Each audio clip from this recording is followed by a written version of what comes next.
Sandra is an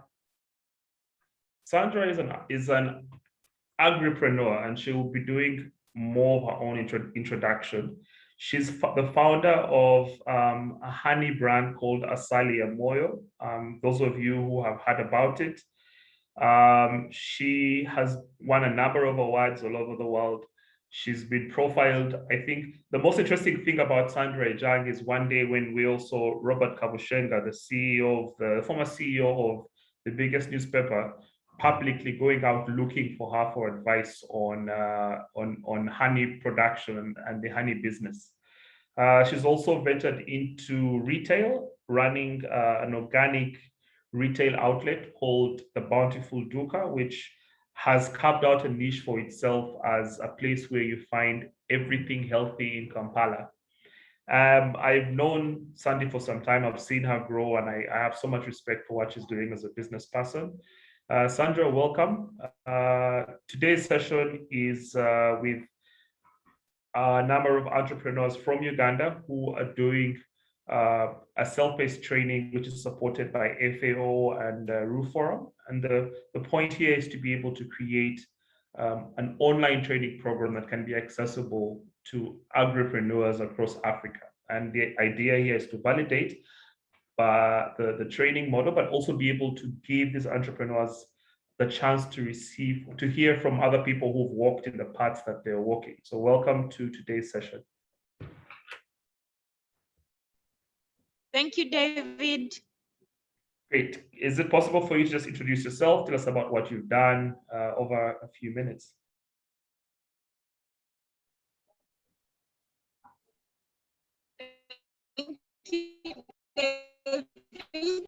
Sandra, I think you can turn off the camera.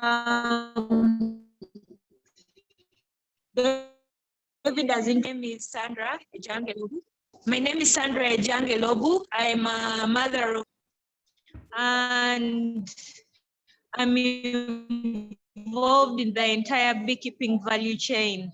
If it's made with honey, we basically do it, and we hope to be the biggest beekeeping value chain business in Africa.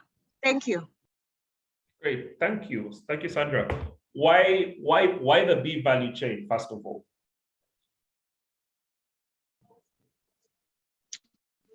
Funny story. This actually was an accidental business idea, I guess. We started this out, my husband and I, and that time was my boyfriend. We started it out as a means to get an additional income source because we were planning a family, and the monies that were coming in from both of us did not seem very sustainable. So this company had this nicely put together kit, like a beekeeping kit. It had training, it had 10 hives, and the promise was in under 1 year, we would have recovered our initial investment. So we invested 10 million shillings, and at the end of the year, we had insects in the hives with no money. And me being the optimist, I knew there was no way I was going to just let the money go. My husband, being the pessimist, said, you know what, we've lost this money, and I think let's just forget it and look into something else. I obviously did not give up. I started looking more into beekeeping. I read as much as I could. I mean, the internet became my friend. I read as much as I could, attended several trainings, and about a year later, I had my first major honey harvest. 6 months down the road, I got admitted into the Mandela Washington Fellowship, and here we are. Very interesting story. I like the first part where you speak about, what your driver was. So your driver was purely around being able to make additional incomes, right? If you were to start all over, would you have done it differently? Absolutely not. I think this was the best way for me to learn and grow. Okay. And Was there any Yeah. particular resource? Hi, Sandra, are you there? Can you hear I'm me, here, Sandra? David, I'm here. Good, good. Was there any, so when you were deciding to take on this bee farm that you had identified, was there any particular resources that you had in place that you thought, fine, we're able to use this to run this business and make it work? We already had the land, so that made it Sorry, we've lost you, Sandra. easier to start. And we had some money. We had about 7.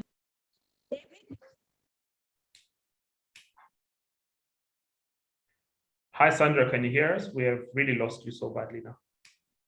I can hear you, David. Can you hear me? Yes, now we can. So Okay, you're saying you had land and we had land and about 7 million shillings. So that's where we started. Did creativity and passion have anything to do with this? Did you always want to be an entrepreneur? I think I've been an entrepreneur for as long as I've known myself, which is quite a long time. So with the beekeeping, there was a little bit of passion in the beginning, and I guess that is why I didn't have a fully fledged plan. All I wanted was an additional income source, and I had no idea how I was going to go about it. The passion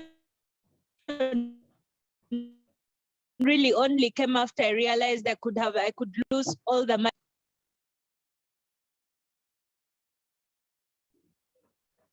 David? Yes, Sandra, we can hear you. Great. Now I want to move a little bit further on, right? So you start with the beehives. Now you're producing honey. But when I go to the shelves, I find out that Asali Amoyo has so many new products. I mean, I think I saw cinnamon honey and I don't know what else, and so many different variants and brands. What led to that evolution of the business or that pivot? So the biggest part of our work is involved in community empowerment. Now, when you have to empower the communities, we obviously have to pay better prices than the rest of the guys packaging honey are paying. And that means that our profit margins significantly reduce. Now, instead of also paying the farmers the little money that the rest of the guys are paying, we figured out that if we got involved in the entire value chain, value addition and all of that, we realized that that is where we could actually make our killing. I mean, we keep honey as the primary product, but then come up with other honey-based products. So that is how we came up with honey that is infused with spices, honey with butters, that is honey with macadamia, honey with peanut butter, honey with chocolate. We have a honey-based cosmetics line.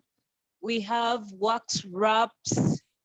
So all of that came because we knew in order for us to be profitable and sustainable, we had to evolve and just move from the primary product, which is honey, to something value added.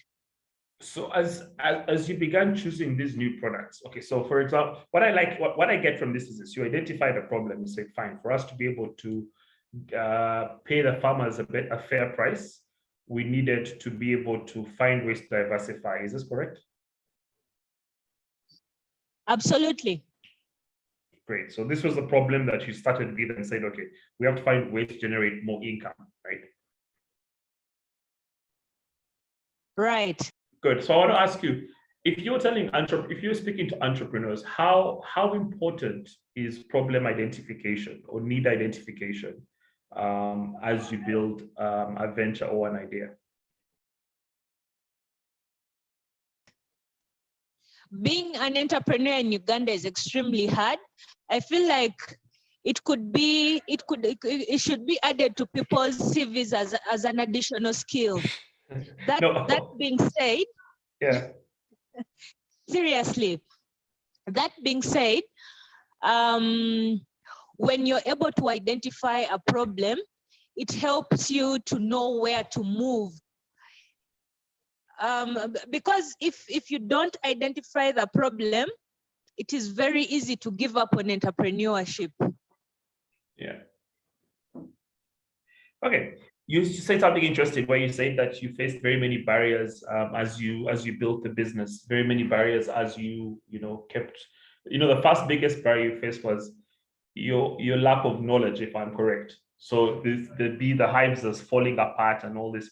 How did you manage to, you said you got over this by learning and researching and things like that, but did you have to change your business model from just having the hives?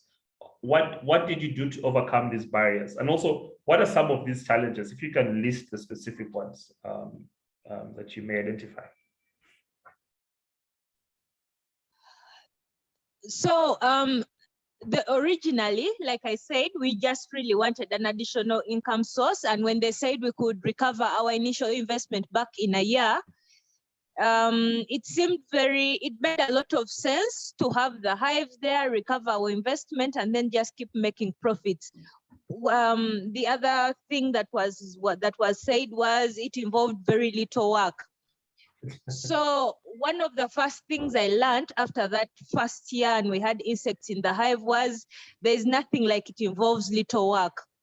There's always a lot of work required in any business you're trying to do. Now we wanted to start out the beekeeping as, just us, make our little money here and there and be okay with it. Now, as I got to learn more about the business, I realized that since we were working in a community anyway where there was a need, and that is people needed an additional income source, it would be easier if we worked with the community. Working with the community basically reduces our cost for maintenance. Instead of us hiring a full-time guy to maintain the apiary, he could be part of the community that we work with, and then he would just be overseeing our hives for us. And that is how we've been able to build trust all over the biggest part of the country, really, because at that point, when I realized that we needed to do that, I was able to get 3 households that were interested. A year later, I had grown from 3 to 15, and right now we are at 1,000 and still growing. Wow. I never knew how big, so now I see why you're getting all the awards. So very interesting. I want to just, I like how you clearly figured out the supply side, right? This is pretty much where you get your product from and how you produce it, and this is one part of your business. I want to speak more about your customer now. Who are your customers, especially for the bee business? So our customer is called our customer is Angela. Angela is a mom. She has 2 children. She's in her 30s. She cares about a healthy lifestyle, and she's trying to keep her children off junk food. Wow. She makes a fair amount of money. The one thing I learned early is it is good if your customer has a name. And my customer's name is Angela. Wow. So Angela is a corporate. Mm-hmm. Angela is a corporate. She goes to boutique stores. Basically, she's a loyal customer. She knows her brands and she knows what she wants. Interesting. How did you get to, because you seem very specific, with knowing your customer and who they are. Did you actually go through an exercise of segmenting? Did you actually talk to people to figure out who was the primary target? And why did you choose that particular customer? Which of their needs were you solving specifically? So one of the biggest challenges in the honey market is adulterated honey products. When I realized that adulterated honey products was a challenge, I started by sensitizing my customers, everyone basically, sensitizing everybody about honey. What is honey? Why does this honey taste like this? So I had to let them know that the taste of honey is dependent on what the bees feed on. And that is not something you can communicate overnight. I started by having honey tasting events. So because I work with farmers in like all regions in the country, I was able to get the honey from each region, have people taste the honey, and then explain to them why it tastes like that and where it is from. That is how our customers got to know that, oh, so it's not just a matter of walking into the supermarket and picking a jar of honey. I need to know what honey I'm getting. What does it taste like? Do I like the taste? Do I not like the taste? So after that, I got suggestions during the honey testing event. So most of the people I got, the mothers were like, so I like this one. You know, I've heard honey is very good for immunity boosting. What if you put, say, ginger and garlic in honey? Maybe it would help with the common cold. And then I'd be like, oh, okay, we do that as well. It's just that we don't have it in stock yet. And that wasn't even in the plan. And then like a month later, that was, we had that ready. We called these customers because we now had their contacts. They were very excited. And I'm telling you, those are some of our best-selling products. Very, very nice, very nice. What I like about this response is that, we've been going through a process of segmentation and customer interviews to sort of verify needs and persona generation. And I like how, from your response, it's very evident that what the training we're going through is very aligned to a real life experience, and yet I'm sure you did not have this training. So I'm happy about that. I want to open up the floor a little bit to see if there's any questions from the audience before I ask you my last few questions. Maybe I'll start with Mo. Do you have any questions for Sandra? Yes, so many questions. Sandra, thank you very much for sharing. Very, very, very interesting. And like David said, it really touched on many of the things we try to teach in this course on agripreneurship. So my first question, just for some of the things that I really liked about what you said, we teach about experimentation and interviews, and once you're in the market, you talk to your customers and you come up with better ideas. And just from your events, you talk to your customers and you came up with some of, you said, the best-selling products that you have by listening to your customers. I'm interested to know more about Angela. What was the process that led you to specifically zero down on this customer persona of Angela? Because the market is big. So did you go through any process to zero in on that specific persona?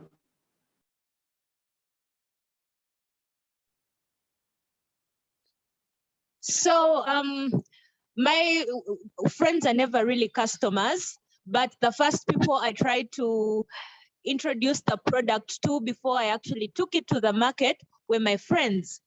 So being a mom, most of my friends are moms. So I'd give them the product and then they would give me feedback.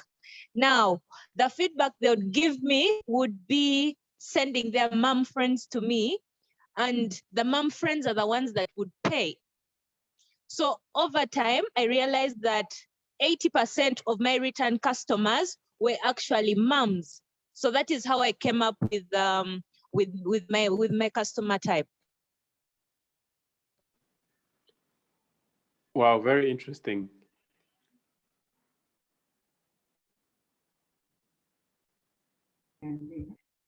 Thank you. Yeah, Mo, do you have any other questions? I think we lost you. Yeah, I'm having a connection issue. Maybe I'll give a floor to others and then I can come back later. Great.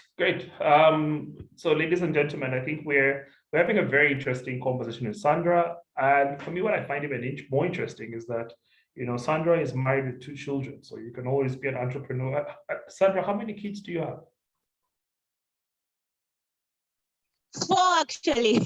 Sorry, 4. Exactly. I thought I'd seen a picture on your WhatsApp. So she's married with 4 children, and she's still able to build, such a business. And what's interesting is this: that you've seen, the motivations, the process that you've been going through within this entire program. She's been able to start with identifying a problem, look at her key resources, be able to select a value chain, evaluate it. And these are the same things that you're looking at. So do you have any questions for Sandra? This could be really anything with regards to what she's doing.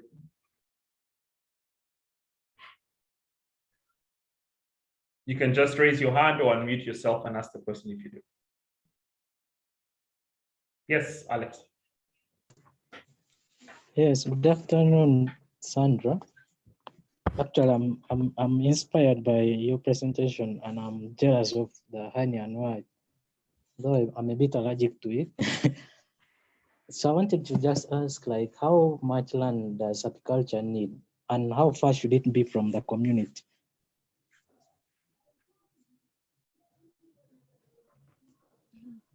Thank you for your question, Alex. And I'm happy to hear that you feel inspired. What we do is the distance between the apiary and the community is about 20 meters. But also we plant hedges around the apiary. That way, if the bees were to misbehave, they go upwards as opposed to going very close to people's faces. Oh. Thank you. Great. Do we have any other questions?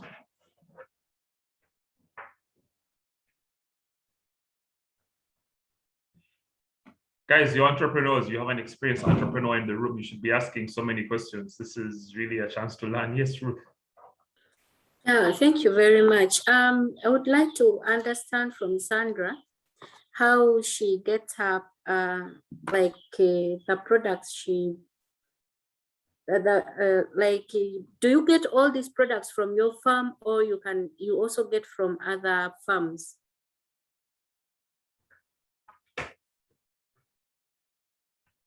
That's all. Thank you. So, like I'm in households now in different regions of the country. So my products are packaged according to the region that they come from. Say if I have honey from Buganda, I have a group in Bukoma Simbi, that's Masaka, so that's Buganda region. So I package it as honey from Buganda. So the honey is not just from my farm, it's from all over the country, but with indication of where, of what particular area the honey is coming from. Thank you. Thank you. I think the key lesson here is also realizing that Sandra has seen an opportunity in the fact that maybe, some customers would like to buy honey from particular places. Like I'll tell you, I have always been told that honey from Arua is the best honey, or honey from Kabale, because it's in the hills, is the best honey, or honey from Bushenyi is the most concentrated. So that's able to feed into a customer need that is normally would be expressed because somebody tells you, yes, I want honey from a particular place. And I think learning from that and being able to build products and keep adding to them becomes very interesting. Yes, is there any other question? I'm sure Barbara, you have a question.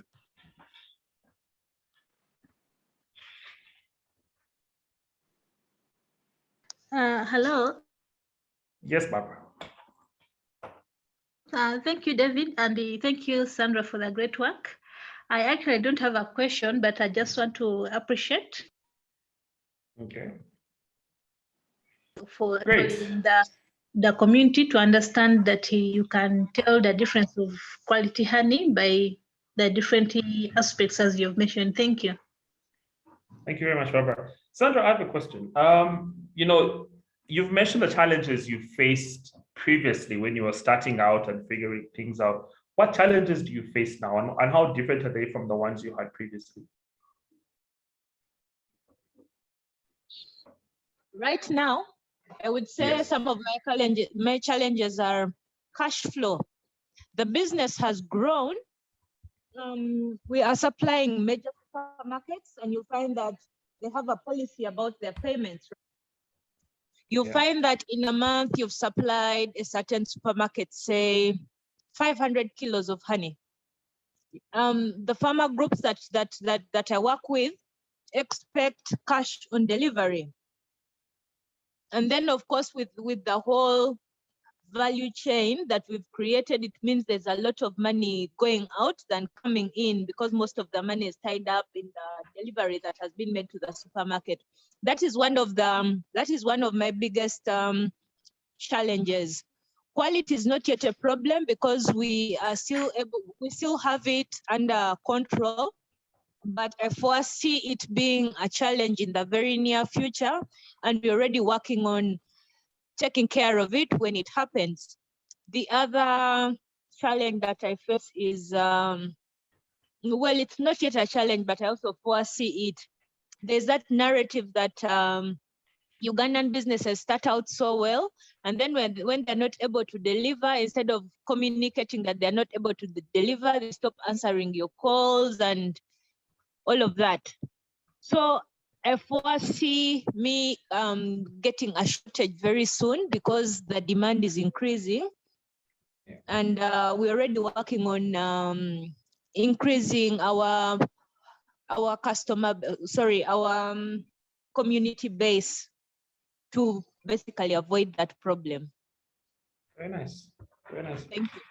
I noticed that you pivoted your business model, right? You went from doing honey, not pivoted, you diversified, because now you're also doing retail. What was the reason why you went into the retail space?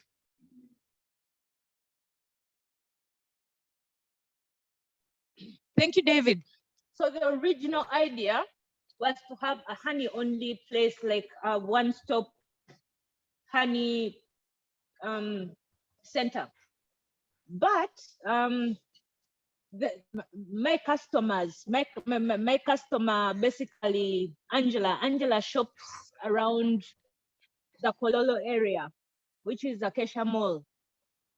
I wanted to be close to Angela. I wanted Angela to be able to reach me whenever she needed to get my products.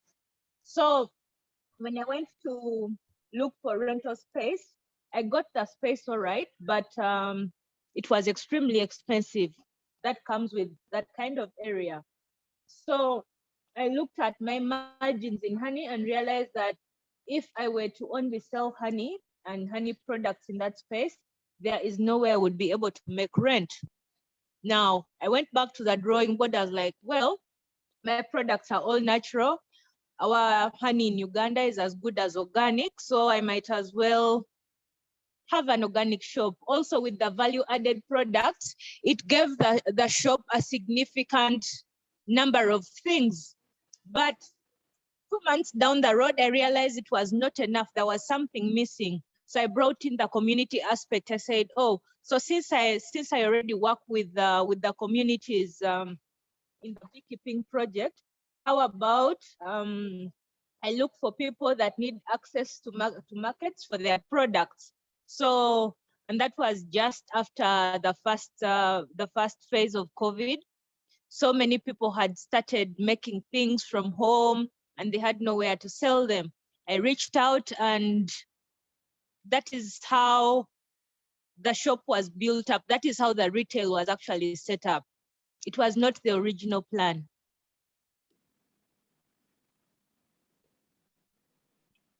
I like, Sandra, that you have tried different things and you saw what worked and you just ran with it. And I also like that how you so focus on Angela.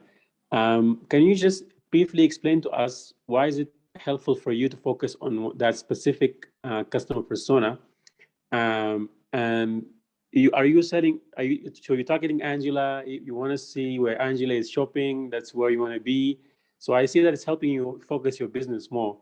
Did you find out that you sell to other people, other customers than Angela? Maybe Angela's friends and relatives, and I don't know.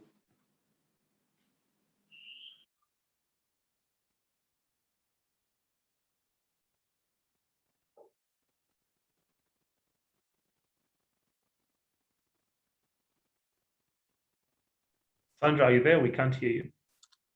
I think her connection just dropped off. Yeah. Very interesting conversation. She's still on. So let's just wait and see. Okay, I just realized I missed that. I'm just asking that you're so focused on the customer persona, Angela, and we also teach the agripreneurs, the participants, that you should focus on a specific market because it helps you shape your marketing, know where to sell, and that's exactly what you have been doing. But did you find out that you also sell to other customers segments other than Angela in the process of you focusing on the specific customer persona?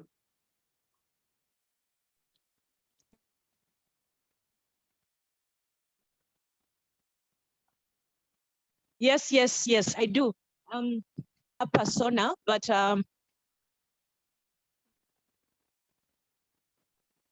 my other biggest customers are experts. Now, the experts that I serve are not, say, an Angela or a John. It's everyone in the expert community. Okay. And do you still collect information from your customers? I mean, you said, to give an example, that you listen to the moms that came to your the testing events, and then that helps you produce new products. Do you have any other ways that you collect information or interview from your customers? Yes, I do. So we have a notebook. We have one of those visitor books. Everybody that goes to our retail store, we ask them very nicely to give us feedback. And then we also follow up with phone calls. We have a website for the retail store where we also ask for feedback on the in that area. So we've gotten a lot of feedback, and the feedback has actually helped us improve. They've helped us figure out what else to add into the shop. And yeah, so far so good. That is how I discovered that the experts were my second biggest customers. Ah, wow, very interesting. I have a question about quality. You mentioned that you don't have an issue with quality yet. How do you control quality, and do you provide any services to the community that produces honey for you? Yes. So I trained the communities. I personally trained the communities, and so the communities are set up in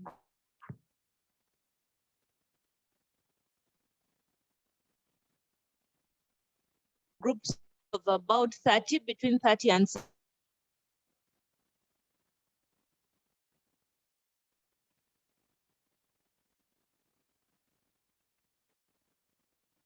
Sandra, unfortunately, we have lost you completely. Hopefully she's coming back on now. But we have only 8 more minutes with her. She was asked for now. requirements, we don't buy it. Which Sorry, means they Sandra, we missed all that. We lost you at, you work with 2 communities or something like that. Oh, sorry about that. So I was saying, the communities that we have are set up in groups of between 30 and 70. Each group has a chairperson, a secretary, and a treasurer. Now for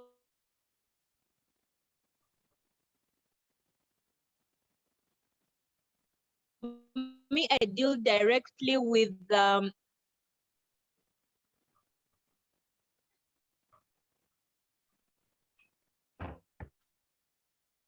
Sandra, unfortunately, I think your connection has gotten very unstable now.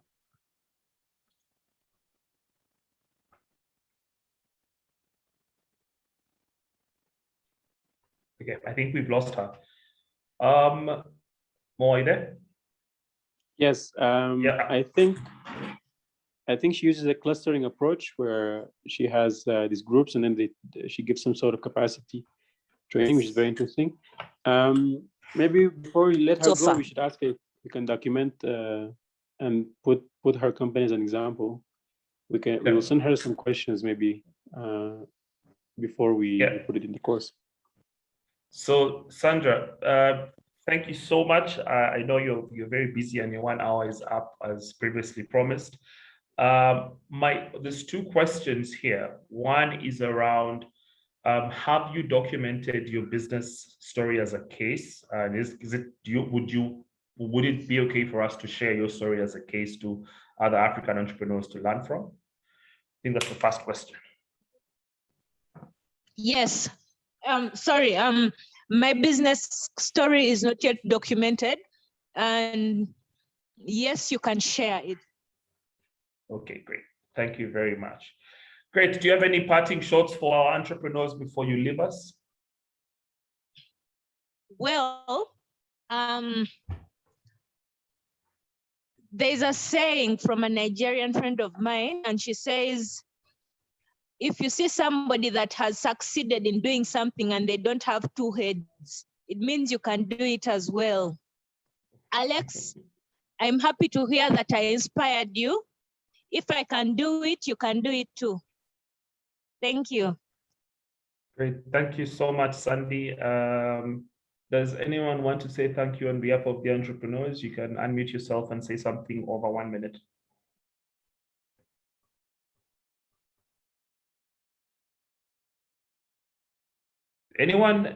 Does anyone want to say thank you on behalf of entrepreneurs? Yes, Alex. Perfect. Yes, David. Sandra, thank you for your time, and we have really learned a lot. Though it has been short, but we thank God that you are able to speak to us. Personally, I'm inspired. I've been looking at this agriculture thing, but I've not been getting so much hope from anyone. You talked of the internet thing, but sometimes it's not so direct, and like the experience you give is straightforward, and it's really, you pass through it and it's easy to connect. Thank you so much, and we are grateful. Great. Thank you very much, Sandra. We are happy to let you go now, and we shall be following up on these conversations soon. Thank you, David. Thank you, Alex. Okay. Thank you, everyone. Okay, bye. Bye. Great. Before we go to the next session, I think it's actually going to be something that Mohammed's going to share about technology we're using. I'd like to quickly ask for what you've learned from this session, and we'll just go around the room very quickly. Are there particular things that stood out for you that you probably would like to remember and take back to your business? I'll start first with the first name on my list is Annette Nyakaisiki.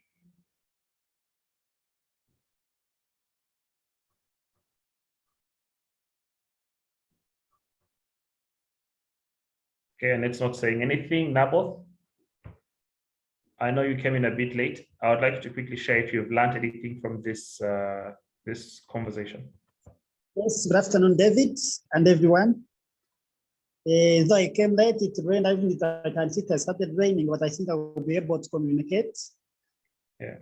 I do receive the lessons for. No, before the lessons, we're asking for feedback about the mentorship session. Sorry. We're asking for feedback Sorry, on. We're asking for feedback on the mentoring session, the conversation with Sandra. Did you listen to much of that? Any of that? Okay. Okay, I do join you. I need at when you had already started, Okay. but I really enjoyed what he shared with us.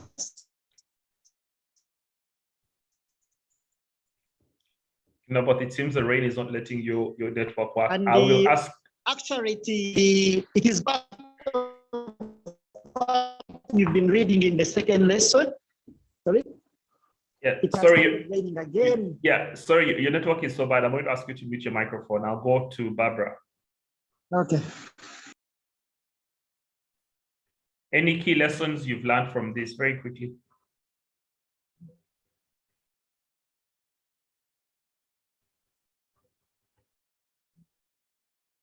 Barbara, any key lessons? Okay, Frida.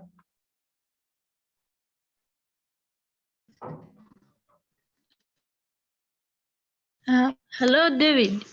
Yes, I have an issue with network. I hope you can hear me well. What I has been persistent.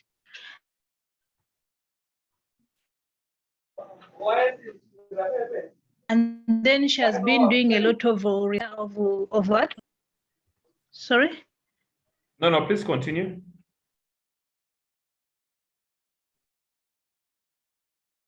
Okay, it's again, your network is not allowing us to be able to hear Yeah, you she has clearly. been doing a lot of research at interval chain. Yeah. Sorry, Barbara, we can't hear you. I'm going to have to mute you. I'm going to go on to Yes, Frida. hello, you can hear me now? Your connection is very bad, so I'm going to have to mute you, unfortunately.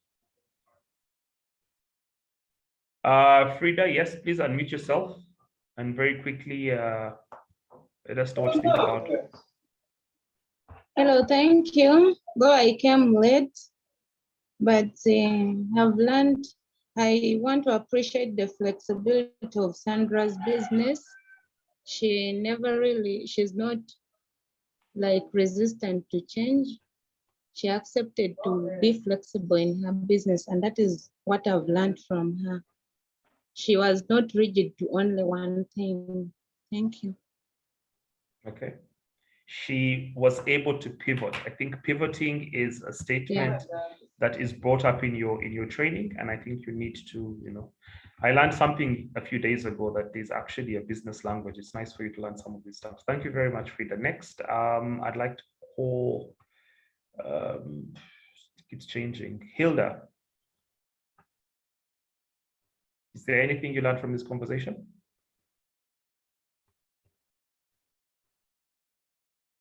Immaculate.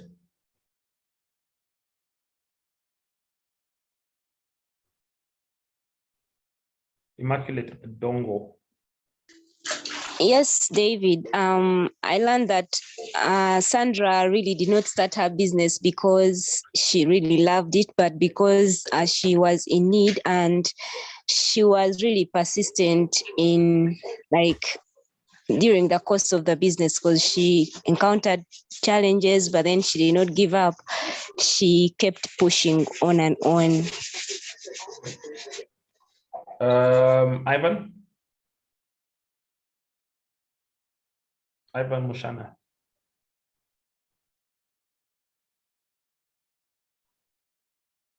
Alex. Okay, Ivan is on here. Okay. Good afternoon, everyone. I hope you're able to hear from me. Yes, we can.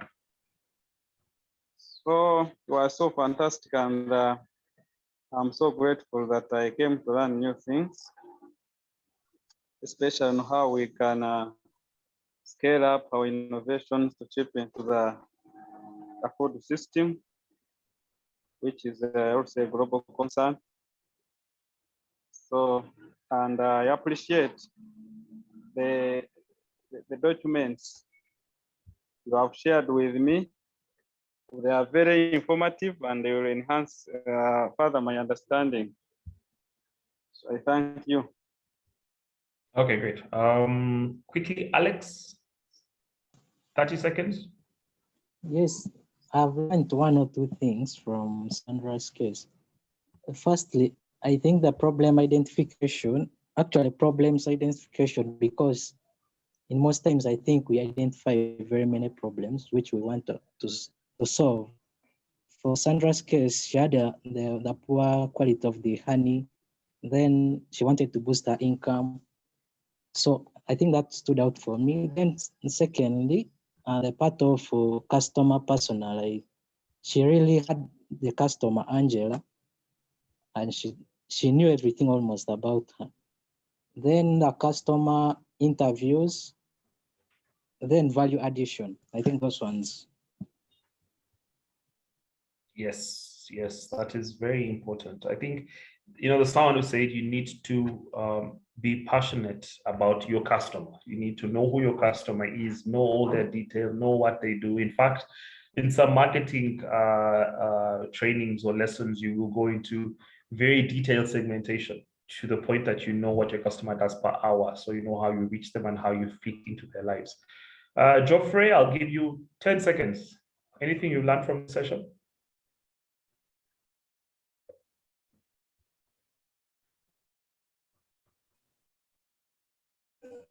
Hello? Yes, Geoffrey. Sorry, I came late. Couldn't hear anything. What I got is just, I had you, the last question you asked her, Okay, thank you, Geoffrey. Great, thank you very much. Some segments follow up to the end. Okay, great. And like I said, I'm grateful for the people who are putting information into the chat. Rona says, I learned how well she knows her customers. She got to know her beachhead market, which she started with and has grown to the point of her joining retail. This has taught me to trust humble beginnings. Thank you very much. Yes, John Paul as well. Thank you for your comment. Please keep sharing those in the chat. Great. We would like to go to the next session, which is maybe Mohammed. Should we go with the platform first? Yes, but can I just give 5 minutes to link Sandra's work to the things that we have learned so far? Is it okay? Yes, please. Yes, go ahead. So I'm going to ask you questions and I hope you can answer. Please just unmute yourself and these are things you have already mentioned now. So let's start with resources. What resources did Sandra have before she started her honey business? Does anyone remember? Yes, Mo. Yeah, please go ahead. She talked of she had land and capital of 7 million. Yes. What else? And I think that passion also was kind of a resource to her. Yeah, she has interest. Yeah, she had the interest. Yes, there was something else. She didn't have the knowledge, but she could easily get the knowledge through the internet. Yes, through the internet. Yeah. Exactly. She said the internet was her best friend. So that's something that's also important when you look at your resources. That is your creativity, national resources like land, monetary resources. Other people can help you. She has a husband who is supporting her. And then knowledge is important, but not just only what you know, but you can look at what can you get easily through learning. Okay, what about the market? This is resources that go to market now. What was the main problem, frustration, or unmet need that she was trying to tackle? You mentioned it already before.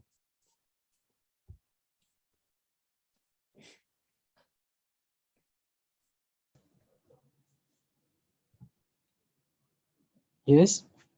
Yeah, go ahead, Alex. I was giving opportunity to other members also, but okay, she identified the problem of the poor quality of honey. It was a bit of, okay, maybe it never test was the poor quality of the honey in the market. Yes, exactly. And you actually, I think you're the one who mentioned it. She said honey is adulterated in the market. So that's the main issue. So did she do any experimentation? Someone else other than Alex. Did she do any experimentation?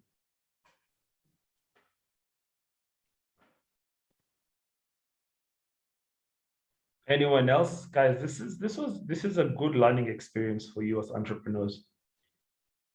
Sharing what you've learned from a session like this. So please take the floor and just share what you know. Did Sandra do any experimentation? You can use the chat. You don't have to speak if you don't want to.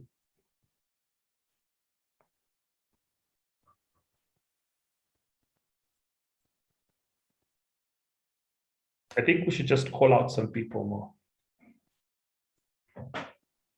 Come on, these are self-starting entrepreneurs.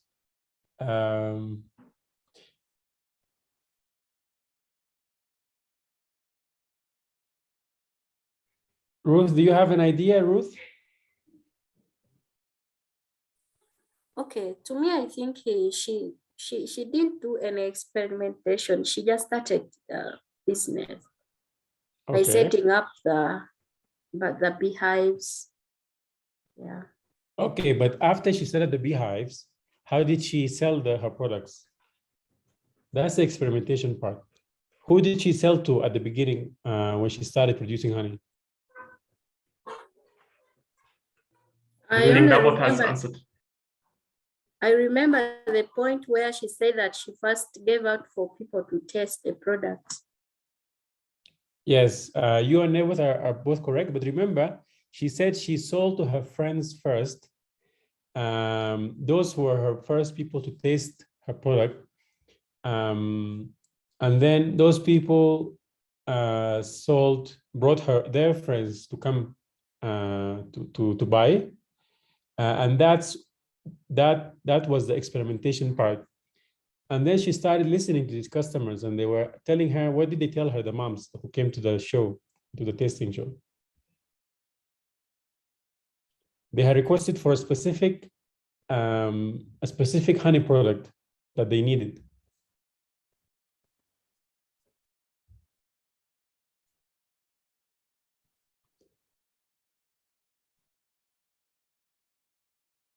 I'm not going to move on.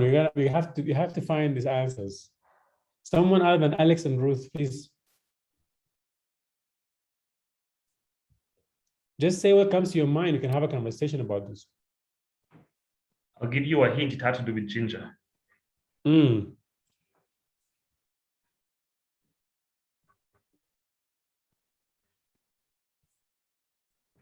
Guys, it's a bit unfortunate because it's very hard to find these people and bring them to these conversations. I think it's important that we actually take the time to listen to what they're saying and learn from it. What was happening in Ginger? Not the town, the spice.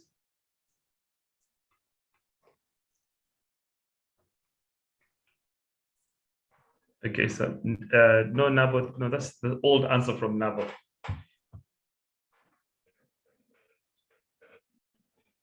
Guys, anyone?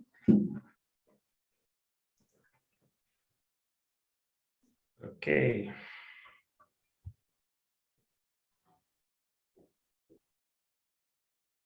I really, Rona, you were listening the whole time. Did you hear the question? Mo, just ask the question again. So we're talking about experimentation and the process that she did experimenting with her product. She didn't just flood the market. So she started she gave a company, they gave her the starting kit.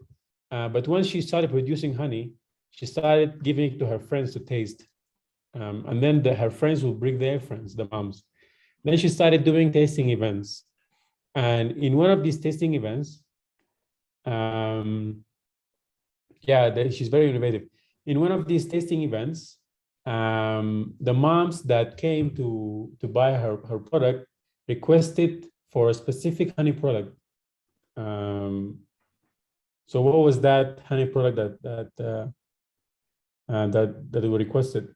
And Annette, the thing here is she's innovative, but not just innovative out of nowhere. She listened to the customers, and then she pivoted her business, starting new products every time. So you listen, you get feedback, and then you improve your product. You produce product that satisfy the exact need of your customers. So that's the thing. So this is the process of discovery and experimentation. Yes, exactly. She had what was that need? What was the need that she identified? So that's the main point when it comes to discovery. Once you're in the market, you listen to your customers, you improve your product, and you keep going. And once you are in the market, you even discover better needs that the customer have. And she actually said that these new products were her highest selling products that she has now. I'm not going to speak until you guys tell me what is it.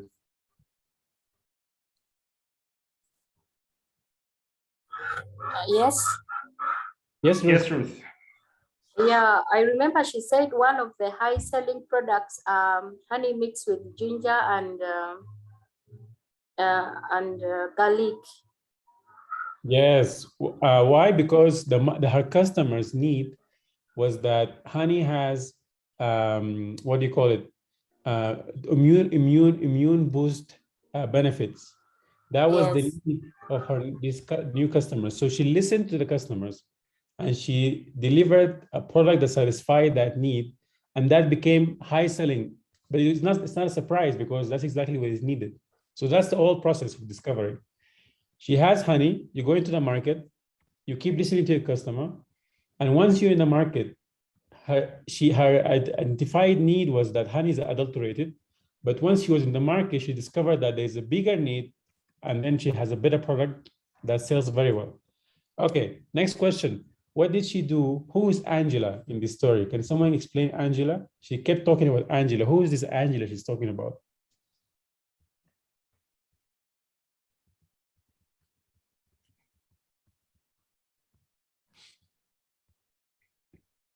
It's actually a very good question. Who is Angela? Hello? Yes, Barbara. Yeah, to Sandra,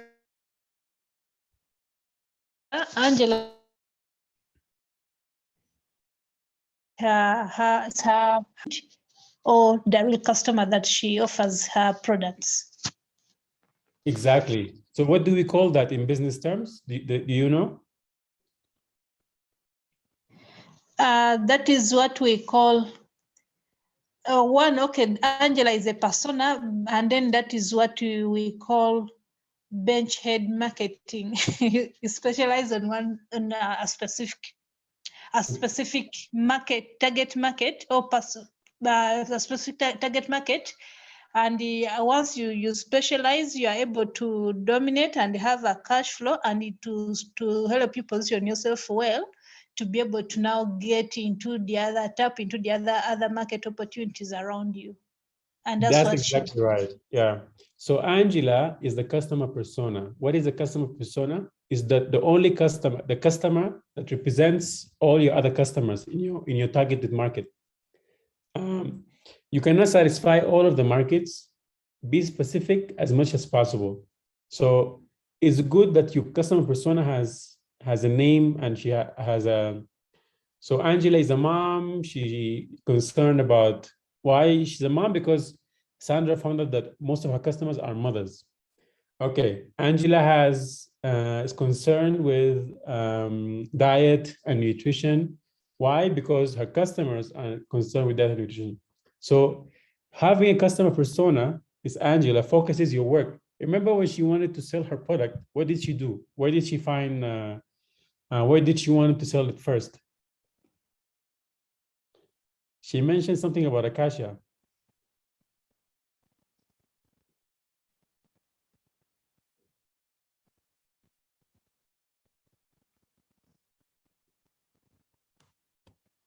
So she said she wanted to rent a place next to Acacia Mall, I think, but it was too expensive. But why did she want to choose that place next to Acacia Mall? Why not sell it somewhere else?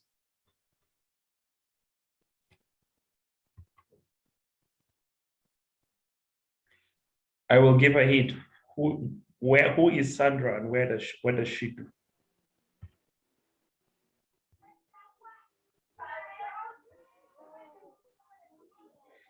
You can type your response in the chat if you don't feel like speaking.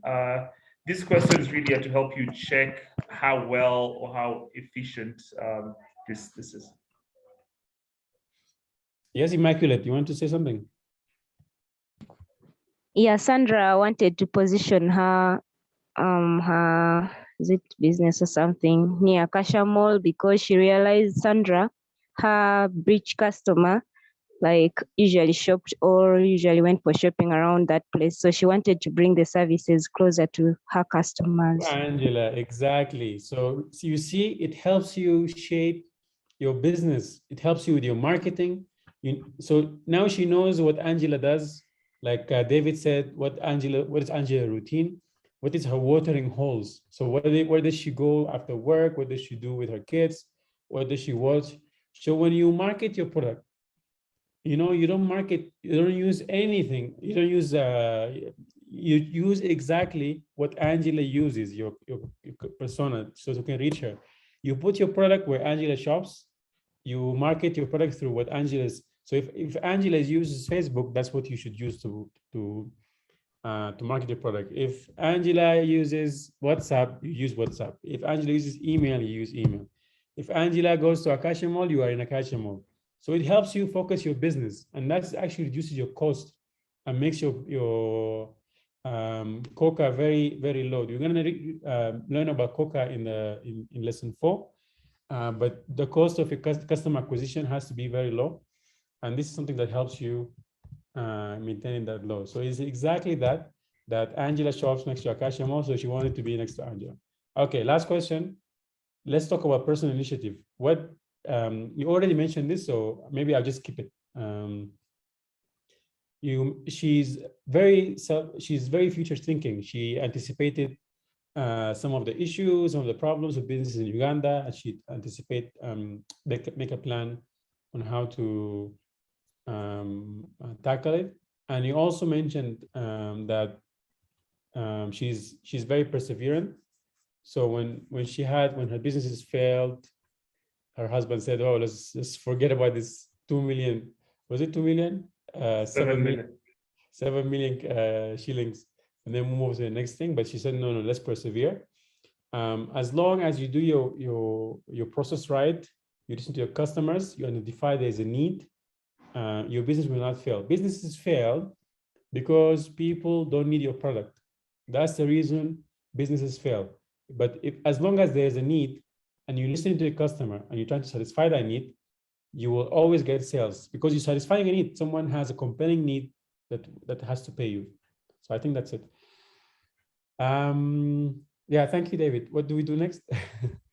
No. So the next thing, because what I wanted to do, what I think we should do is this. I mean, this has gone an hour and a half, pretty much. What I'm thinking we do is we do the introduction to the other platform, because I feel like how many of you have finished your exercises from lesson 2? Can you just raise your hand? Great, Barbara. Perfect. We have one person who's done all the exercises. Mo, I want to get your advice here very quickly. Is someone sharing their screen? No, it's me. Good. That's okay. So I think what we're going to do, and just to get some advice from you, Mo, is I'm thinking that we retain the Friday sessions to mentoring and then full review of the mentor session. And then the teams can complete the exercise of the weekend. And then on Mondays, we do the full feedback session and then hand over the next lesson. I'm okay with whatever the colleagues want. Maybe we can do a bit of a survey. Actually, what is the best day for you for these sessions? For me, I'm okay weekends, weekdays, whatever. You can choose 2 days that is most convenient for you, and then we can do these sessions. Okay, Monday and Friday is fine. That's what we're hearing from Immaculate, because I think Monday is easy because start of the week, and also Friday it's winding down, so it's easier that way. So we will maintain the mentoring sessions on Friday, so it's a longer session. We get feedback on the session, and then Mo can always do the wrap up as is done today. I think I like that very much. And then on Fridays we will do the Tuesday and Thursday. Barbara, don't you think we're moving up? Because I thought that Friday afternoons normally are easier, but okay, that's Barbara. We can vote here, because we are thinking you have enough time during the week to go through the exercises. You have the mentoring session, you finish on the weekend, and then on Monday you have the session. But that's fine. Please write in the chat room. Let's do a voting on Monday. Let's keep the Monday session. We can actually, I will tell you now about this new platform that we're going to use, and voting is very easy. So we can be more flexible according to people's time. So I think I have sent you an invite to join the Aya platform. Who here has received the invite? Immaculate, received the invite or want to speak? No, think not really. Immaculate- I haven't received the invite. I think I've received Immaculate the has invite finished to exercise. attend. Yeah, I think my hand Immaculate- was up for the exercise. Hello? Great. Thank you very much, Immaculate.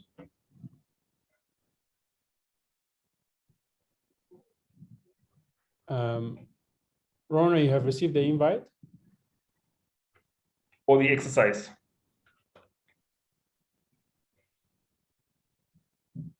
Yes, she has done both. Okay, good.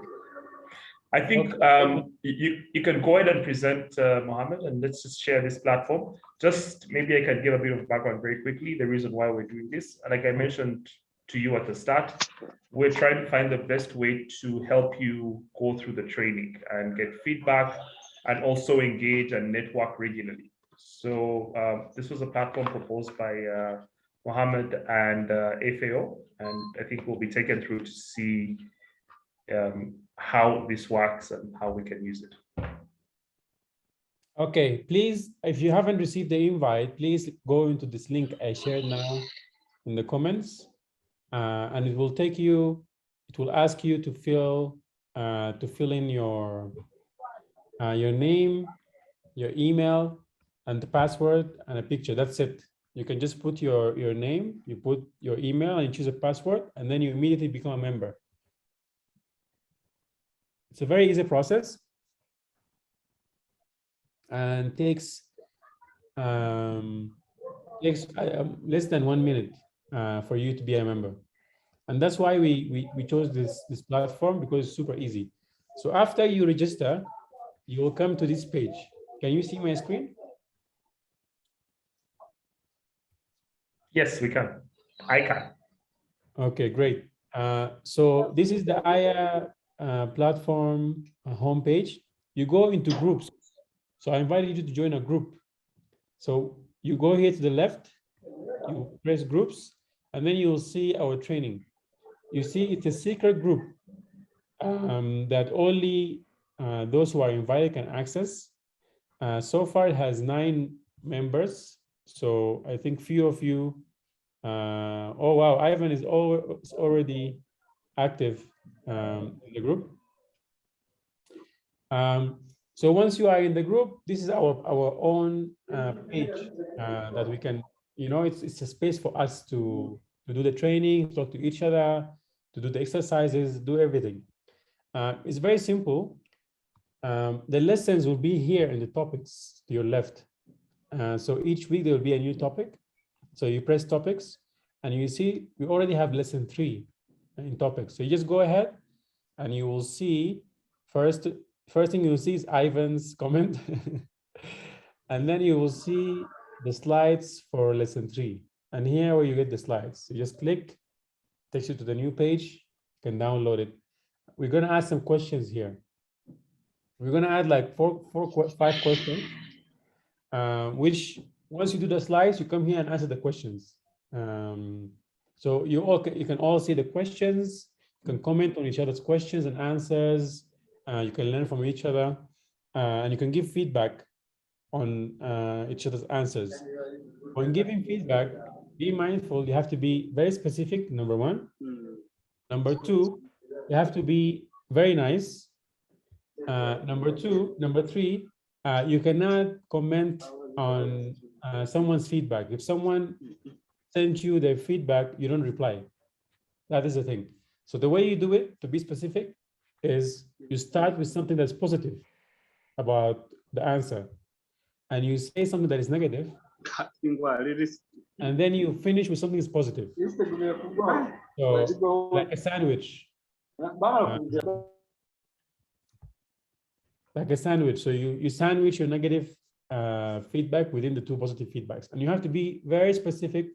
And remember, when someone gives you feedback, you take it and you don't reply. That's it. So this page is for that, for the exercises where we have lessons 3. If you have questions, you go here in the chat. You see Agripreneurship training chat. You open and you can see all the participants in the chat. Wow, we have so many people. Thank you all for registering. So you just type questions that you have or whatever. If you need help with something, if you want to reach out to one of the trainers, all of us are here. So feel free to say whatever you want to say in the chat. Any questions?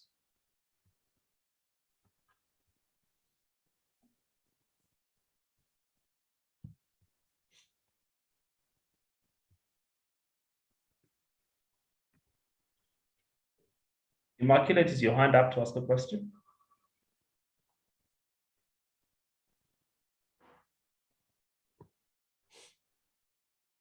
Immaculate Adongo, your hand is up.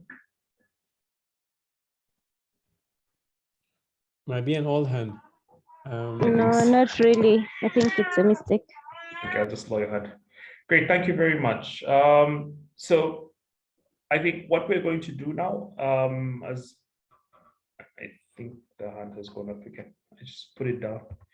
Okay, yeah, so do you have any questions on the platform? Are you comfortable with it? That is where we are. Actually, the slides have already been released for lesson 3, but we'd like you all to complete your exercises so we can have the full feedback session on Monday.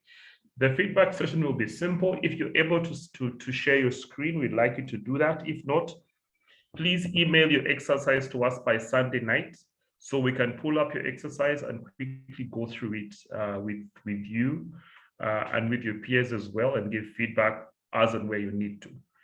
You can also send any questions you have by email and we can respond to your emails. I'm sure some people have sent some email questions and we've been able to respond to them. But please try to finish your exercises and email them so we can do the feedback sessions fully on Monday. Is that okay? Great. If there's nothing else, anything else from you, Mo? Can we just take like 5 minutes to go through Barbara's exercises, maybe for the benefit of everyone? Barbara, Yeah, do Barbara, you mind can you share your screen, or do you want to send it?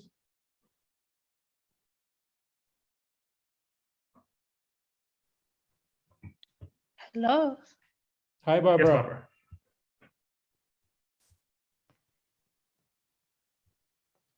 Barbara, can I ask you some questions about your exercises? Yes.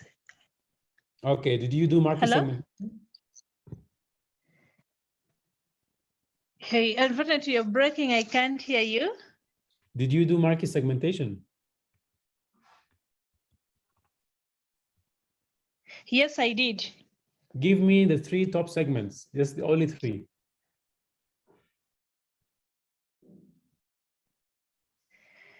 The top segments for my market were rural farmers who are specifically practicing growing maize crop for both domestic and the home consumption.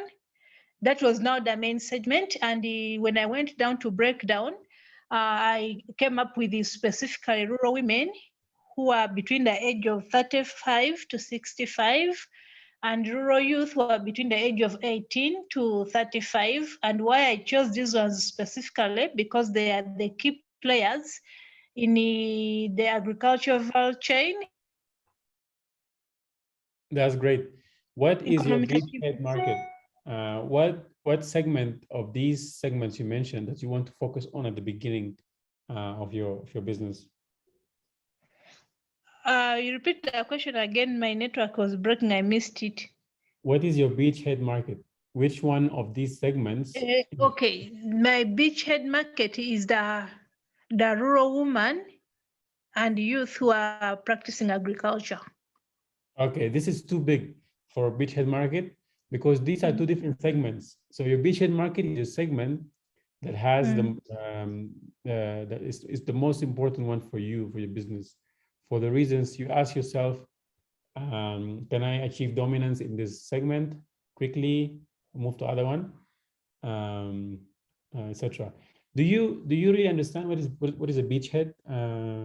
Barbara, do you remember the explanation we gave in the? Yeah, okay. Well, how I understood as the beachhead market is that the specific, okay, out of the big market that you're looking at, for example, if I'm looking at rural women, then there's, rural farmers, I'm looking at now that is specific particular one that I feel have the most urgent need and they can be able to buy my product. And they have the available resources. Exactly, yeah, So, exactly. That's yeah, exactly so how it in is. this case, I can say the rural woman. Okay. Did you Yes. do any interviews for some rural women for your target market? I have not done the real physical interviews with them right now, but it was now something that I was planning to do.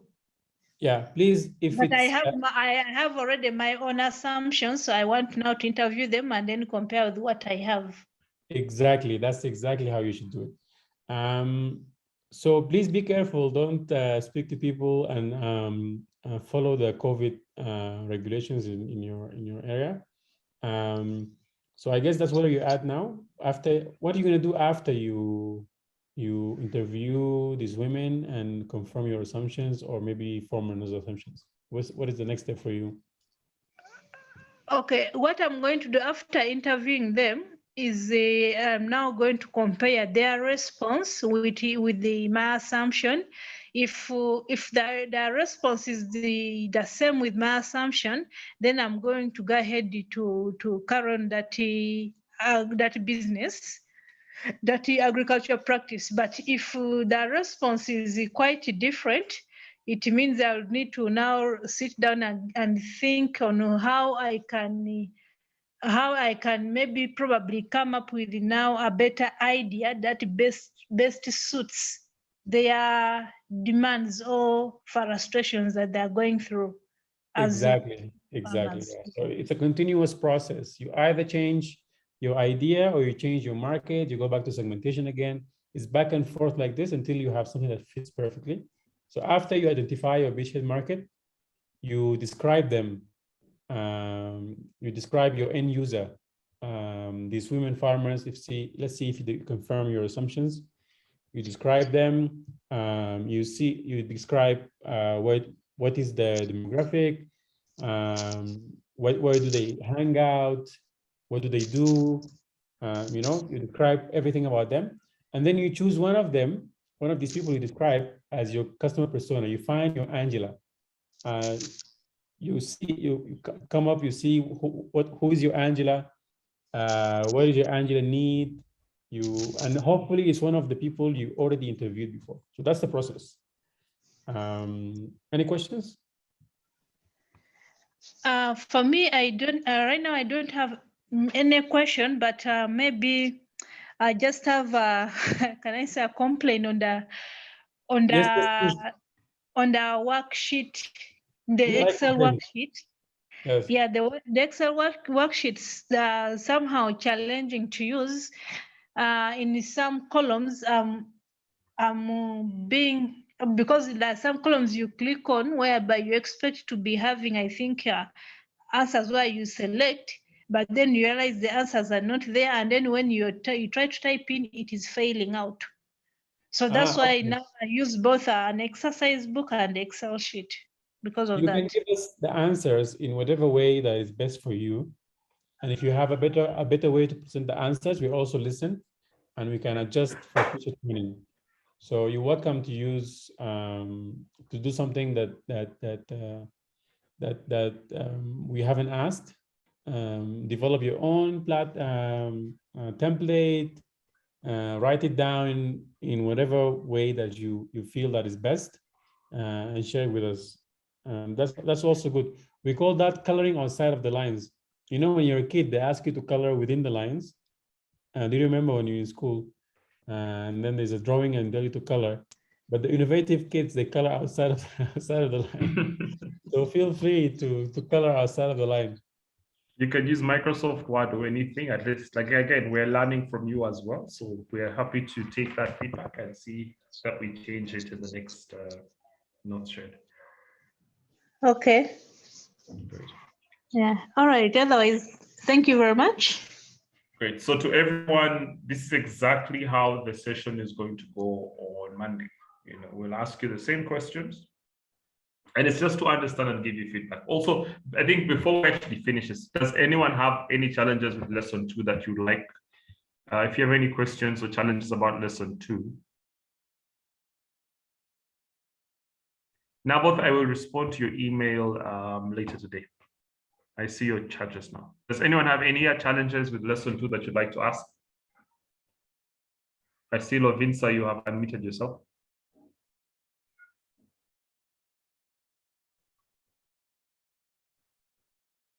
Okay, so we assume everyone is okay with lesson 2. So please complete your exercises. As Moa said, you can actually put them in Microsoft Word. If you have a problem with Excel, just respond to the questions. And please note, again, these responses should eventually become the basis for your business plan, right? So when you're building a business plan, after you define your problem and define your solution and define your customer and your segmentation, these are all things that you put into this document. So we'd like to see that at the end of it all, we can use what you come up with to basically copy and paste and come up with business plans for you. Thank you very much. Great then. So thank you very much. Enjoy your weekend and we will see you on Monday. Maybe more if you could stay on for a second. I have 2 questions I'd like to ask. Sure, we can stay for the debriefing. Okay, great. Thank you guys. Enjoy your weekend. And see you on Monday at 3 p.m.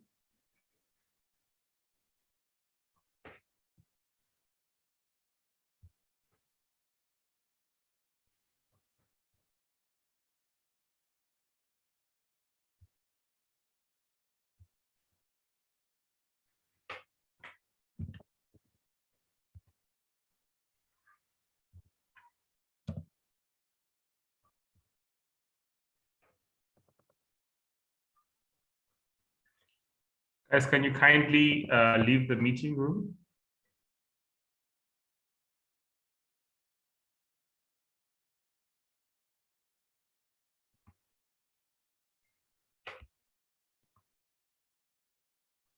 I think I'm just going to run through and do the removing myself. Did Benjamin leave? I think so, yeah. I'm just putting them in the waiting room for those who are still here.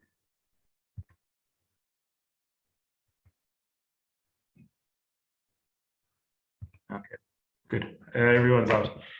Yamungo, please stop recording.